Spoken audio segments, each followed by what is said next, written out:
بسم اللہ الرحمن الرحیم، السلام علیکم ورحمۃ اللہ وبرکاتہ۔ اللہم صلی علی سیدنا و مولانا محمد وعلی آلہ وصحبہ وبارک وسلم۔ رب اشرح لی صدری ویسر لی امری واحلل عقدۃ من لسانی یفقہوا قولی واجعل لی وزیرا من اہلی، آمین یا رب العالمین۔ ناظرین و سامعین، آپ دیکھ رہے ہیں مفتی آن لائن اور میں ہوں مفتی سخاوت منیر نعیمی۔ ہمیشہ کی طرح میرے ساتھ موجود ہیں جناب محترم قاری عطاء المنان صاحب چشتی نظامی، آپ کی خدمت میں حاضر ہیں آپ کے شرعی سوالات کے شرعی جوابات عرض کرنے کے لیے۔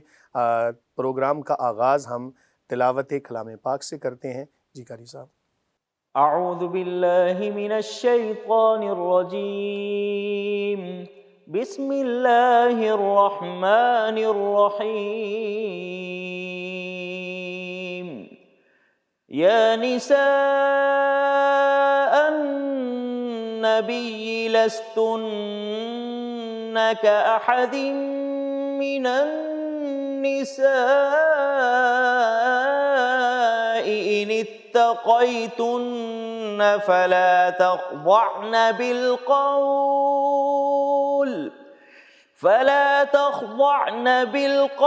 فيطمع الذي في قلبه مرض وقلن قولا معروفا وقرن في بيوتكن ولا تبرجن تبرج الجاهلية الأولى وأقمنا الصلاة وآتينا الزكاة وأطعنا الله ورسوله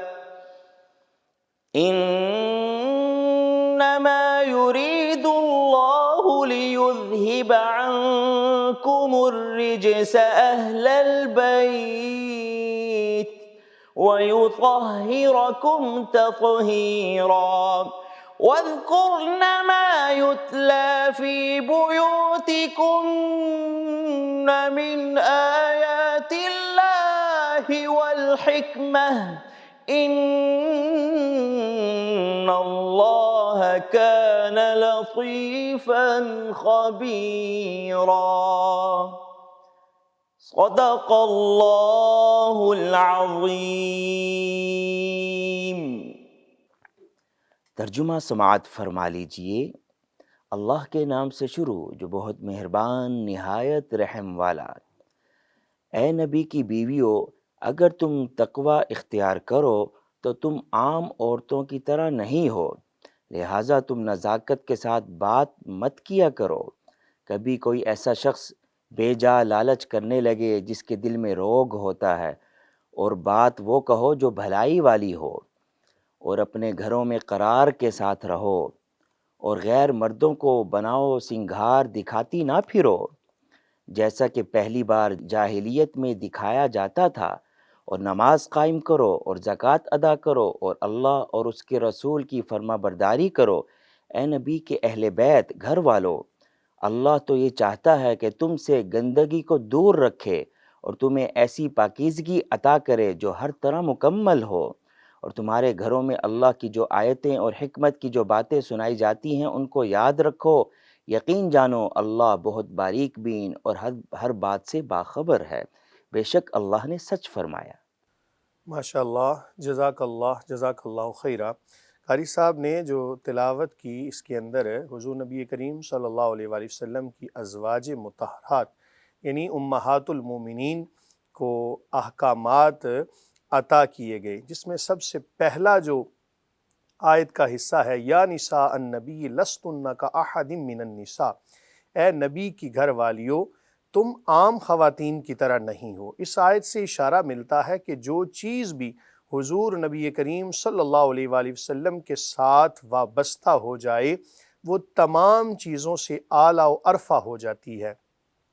حضور نبی کریم صلی اللہ علیہ وآلہ وسلم کی ازواج باقی تمام انبیاء کی ازواج سے زیادہ فضیلت و شان والی۔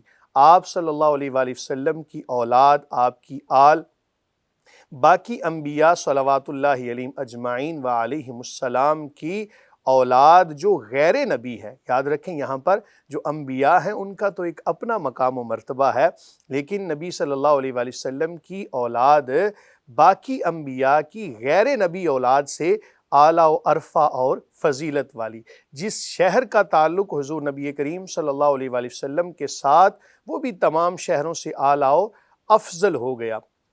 اعلیٰ حاضل قیاس، جس چیز کی نسبت سرکار دو عالم صلی اللہ علیہ وآلہ وسلم سے ہو گئی، اللہ تعالیٰ اس کی شان و عظمت کو بڑھا دیتا ہے۔ اس کے اندر اور بھی کافی احکامات کا تذکرہ ہوا، جس میں سے ایک یہ تھا کہ غیر مردوں سے بات اگر کرنا پڑ جائے تو پھر ایسی نرم بات نہ کرنا۔ یہ خطاب تو امہات المومنین کو ہے رضی اللہ عنہن، اور ان کے توسل سے پھر پوری امت کی خواتین کو یہ خطاب ہوا کہ کسی بھی غیر مرد سے اگر بات کرنا پڑ جائے تو بڑے سخت لہجے میں بات کرنا، نرم لہجے میں بات نہ کرنا، لیکن اس کے اندر ادب کو بہرحال ملحوظ خاطر رکھنا۔ سختی اور چیز ہے اور کسی کی بے ادبی کرنا یہ اور چیز ہے۔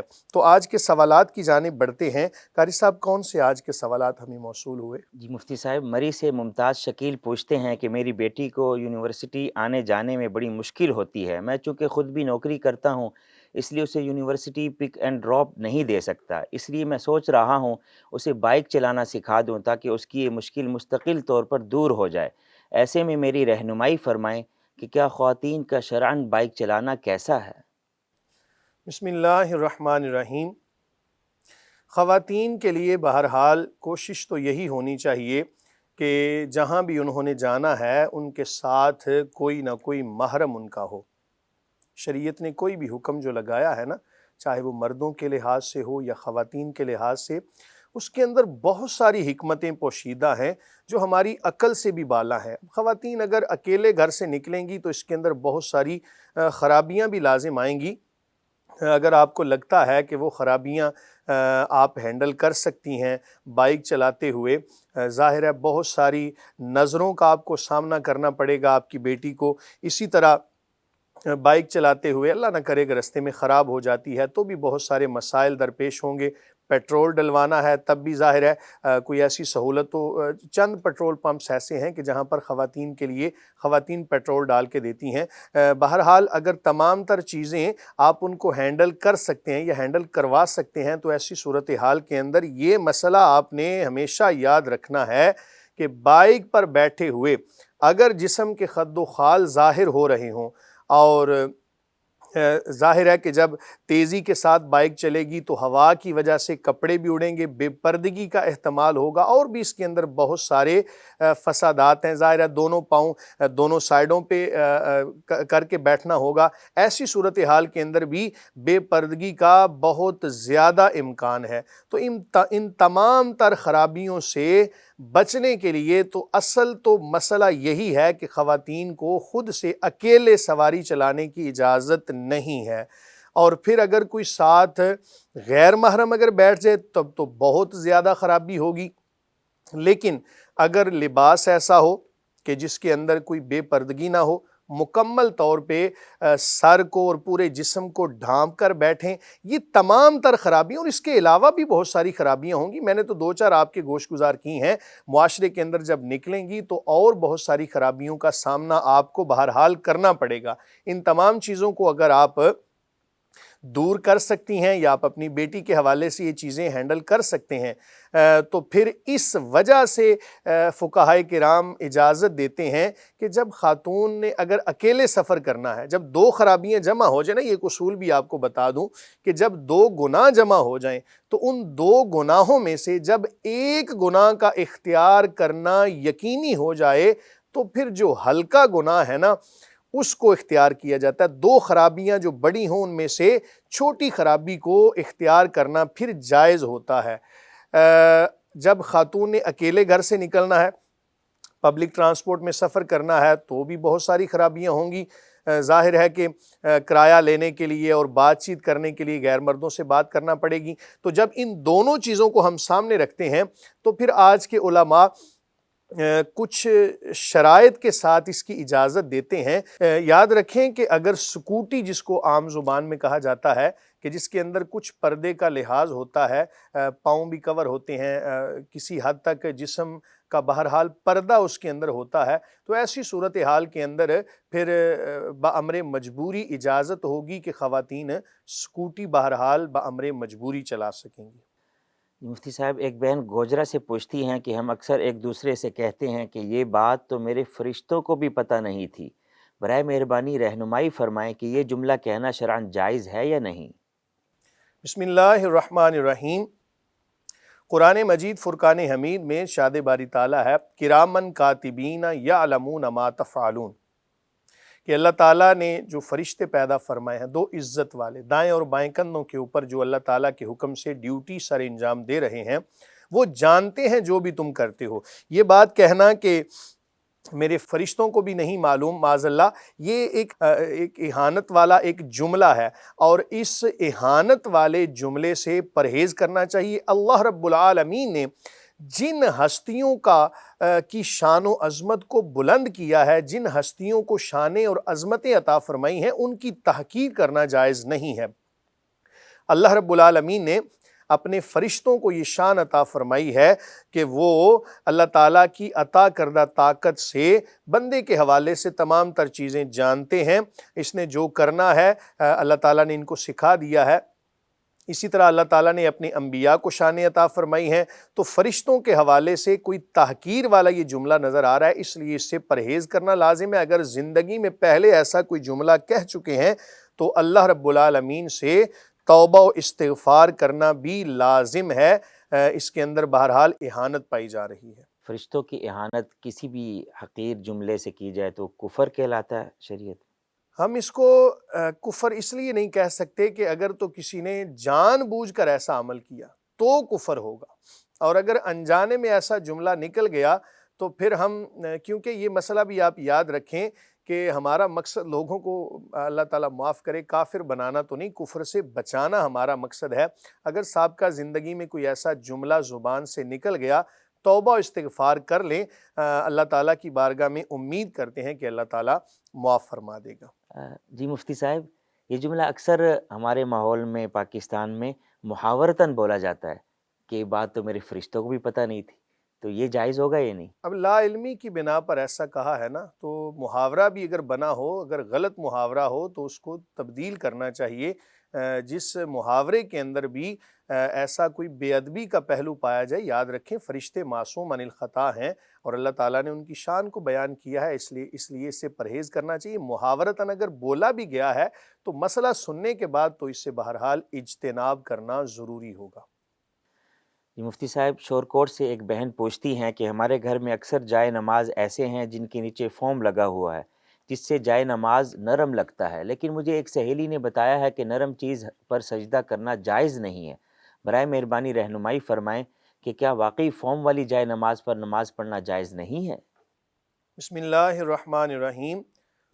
سجدے کی تعریف یہ ہے وضع الجبہۃ علی الارض، کہ پیشانی کا زمین کے اوپر ٹکانا۔ اگر آپ سجدہ ایسی جگہ پر کریں کہ پیشانی ٹک نہ رہی ہو، فوم اتنا زیادہ موٹا ہو کہ پیشانی زمین پر یا کسی بھی جگہ پر جا کے قرار نہیں پکڑ رہی، تو ایسی صورت میں سجدہ نہیں پایا جائے گا۔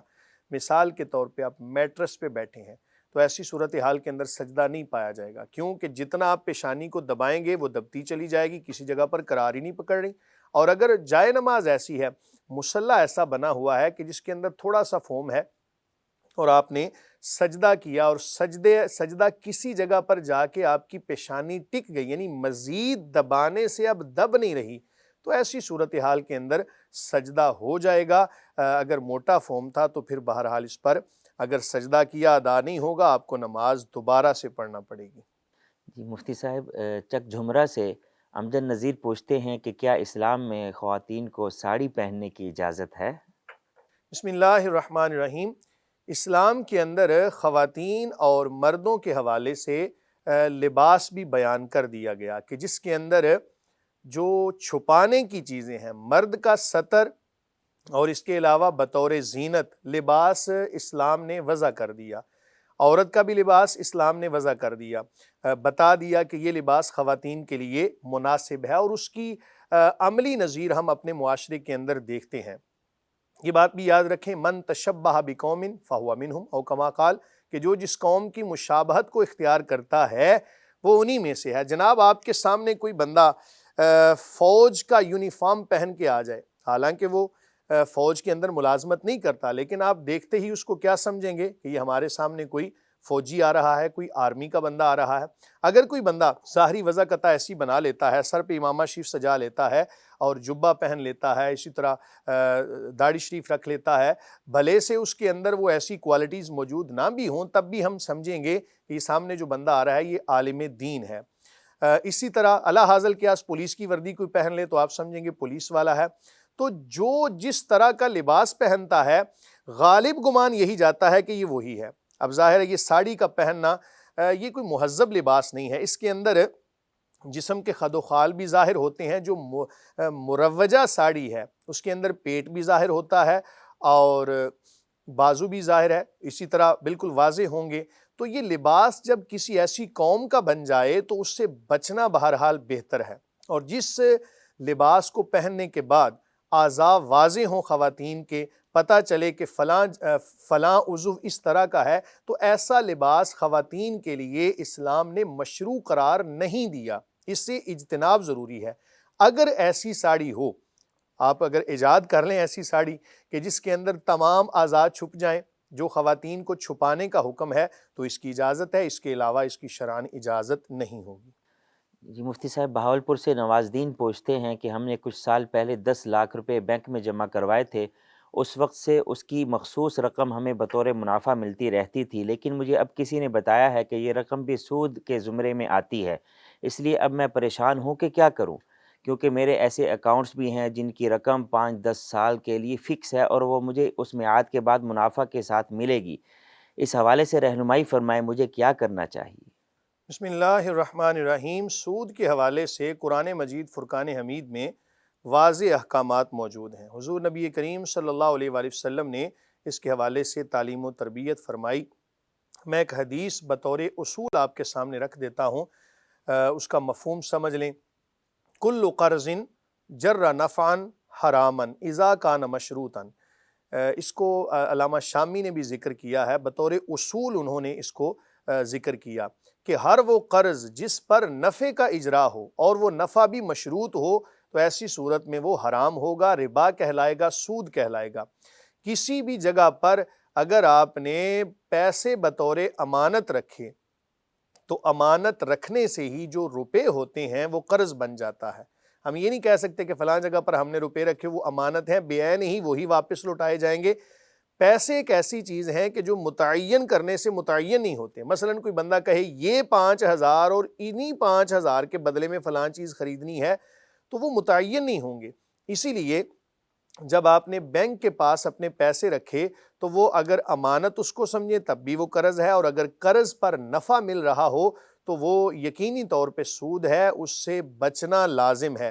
اور ایسی صورتحال کے اندر چونکہ کافی وقت آپ کا گزر چکا ہوگا، بہت زیادہ منافع بھی آپ لے چکے ہوں گے، تو اس منافع کو اپنی زندگی سے، اپنے مال سے منہا یعنی مائنس کر دیں اور بغیر ثواب کی نیت کے اس کو صدقہ کر دیں۔ یہ اپنے آپ کو پاک کرنے کا ایک طریقہ ہوگا، اور آئندہ کے لیے جناب آپ وہ تمام اکاؤنٹس ان کو بند کر کے تو کرنٹ اکاؤنٹ کھلوائیں، تاکہ جتنے پیسے آپ نے رکھے ہیں اتنے ہی پیسے آپ کو ملیں۔ اس کے اندر بھی کافی وضاحت ہے، علماء اس کے حوالے سے لکھتے ہیں کہ ظاہر ہے وہ ہمارے پیسوں سے آگے پھر کون سا کاروبار کر رہے ہیں، ہو سکتا ہے وہ سود کے اندر معاونت ہو۔ بہرحال ایک بچنے کا طریقہ یہی ہو سکتا ہے کہ آپ تمام تر جو اکاؤنٹس ہیں اپنے ان کو کرنٹ اکاؤنٹ کے اندر تبدیل کروا لیں، اور سابقہ زندگی کے اندر جو گناہ ہو چکے، ایسے کوئی پیسے لے چکے ہیں تو اس سے جان چھڑانے کا یہی طریقہ جو آپ کے گوش گزار کر دیا۔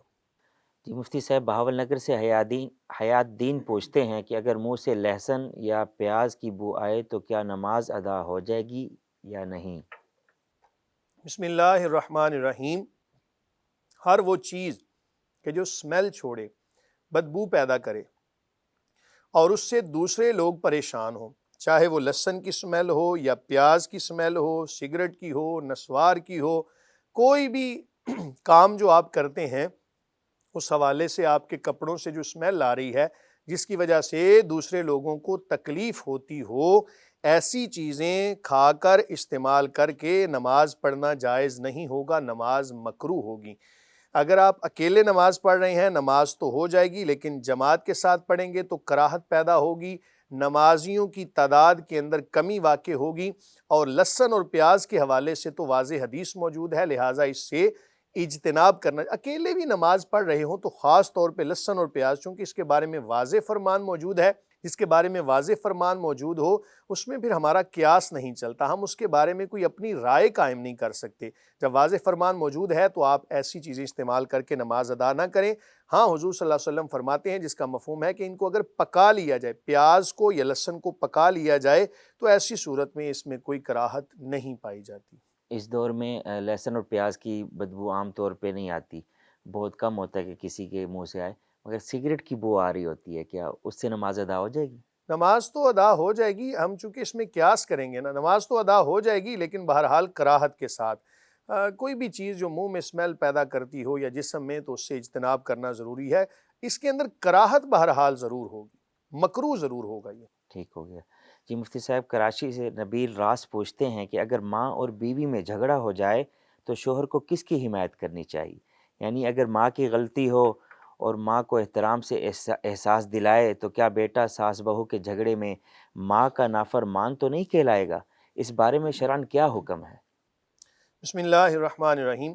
ساس اور بہو کا جھگڑا یہ میرا خیال ہے کہ شروع سے ہی چلا آ رہا ہے اور شاید اس کے بعد بھی چلتا رہے، تو خاص طور پہ ایک مرد کے لیے اس وقت کے اندر فیصلہ کرنا بہت مشکل ہو جاتا ہے۔ یہ واقعی ہر گھر کا مسئلہ ہے، اس کے اندر ہمیں بہرحال سوچنے کی اور تعلیمات اسلامیہ کے قریب آنے کی بے حد ضرورت ہے۔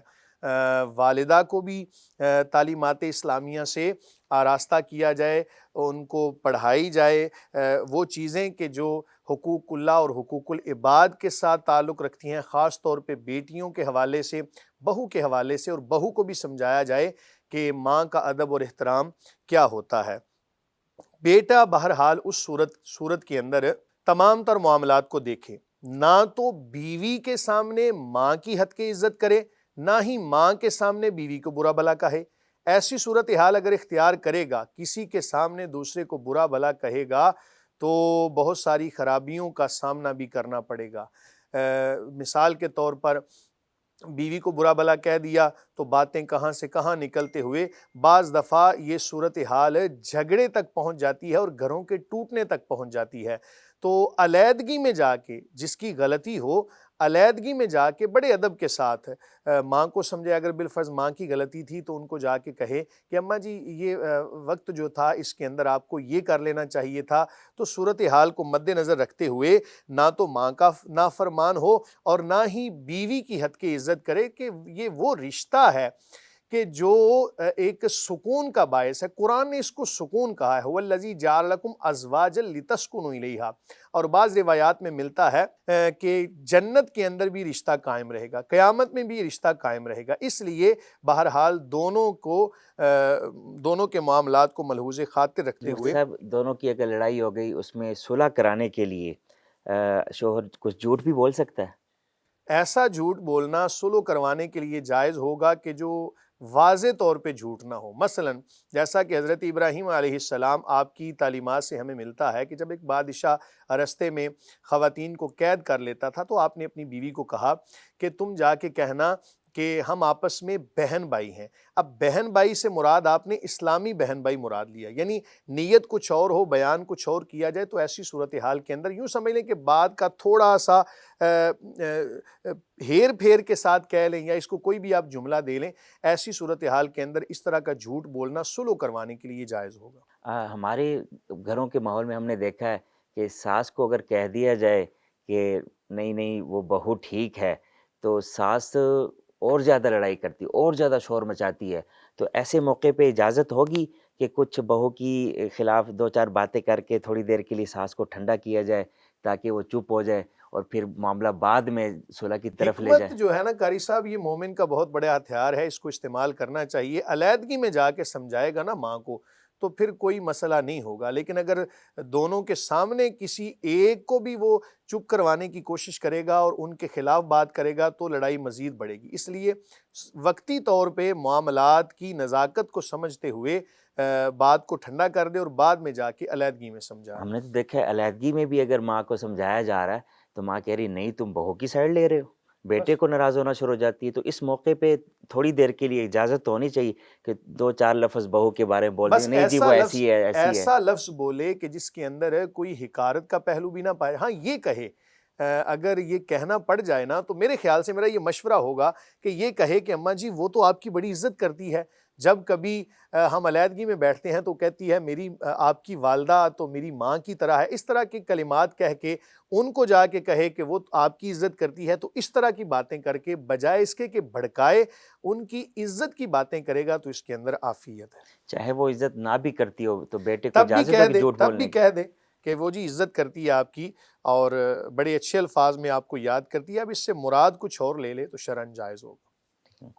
جی شکریہ مفتی صاحب، آپ سب احباب کا بھی بہت شکریہ جو اپنے سوالات ہمیں بھیج رہے ہیں۔ امید ہے مفتی صاحب کے قرآن و سنت کی روشنی میں دیے گئے جوابات سے آپ کو خوب رہنمائی ملی ہوگی۔ آپ سب سے بھی گزارش ہے اگر کسی بھی دینی، شرعی اور اخلاقی معاملے میں آپ رہنمائی چاہتے ہیں تو مفتی آن لائن میں اپنے سوالات سکرین پر دیے گئے نمبر پر بھیجیں، اور آپ ہمارے سوشل میڈیا پلیٹ فارمز پر بھی ہم سے رابطہ کر سکتے ہیں۔ اگر آج کا مفتی آن لائن کا یہ پروگرام آپ کو پسند آیا ہو تو ہمارے چینل کو سبسکرائب کریں اور اس ویڈیو کو زیادہ سے زیادہ لائک کریں اور شیئر کریں۔ بہت شکریہ۔ وما علینا الا البلاغ۔